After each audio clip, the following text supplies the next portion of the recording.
Okay, everyone, this is the new pivot rig.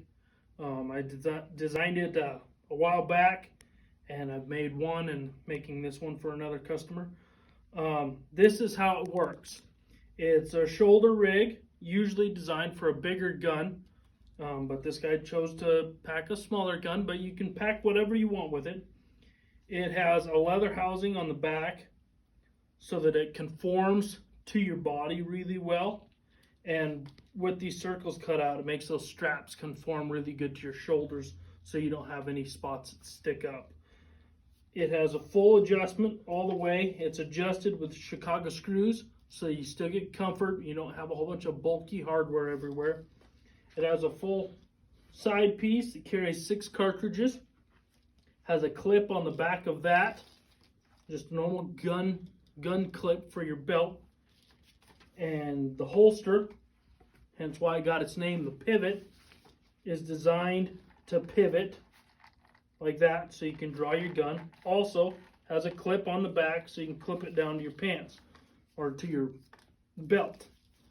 And I'll put it on so you can see how it works. You can put it on like a backpack, or you put it on like I just did now. Clip these down to your pants. Slide it where it's comfortable. If you want it tighter on your shoulders, you slide it forward. Less tight, slide it back.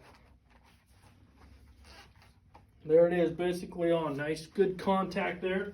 Good contact in the back. Very comfortable just below your neck so it doesn't give you a headache.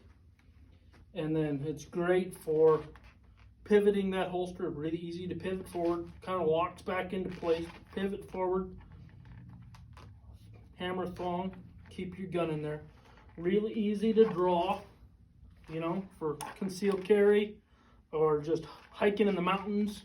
Keep your gun out of its way. If you're hiking when there's a lot of people, you can keep your gun hidden under a coat or a vest and still carry a cannon. So it's a very user-friendly rig. You can take it apart and slide this holster onto your belt if you want to. But this is the holster. It's the pivot rig, and it's a very nice rig.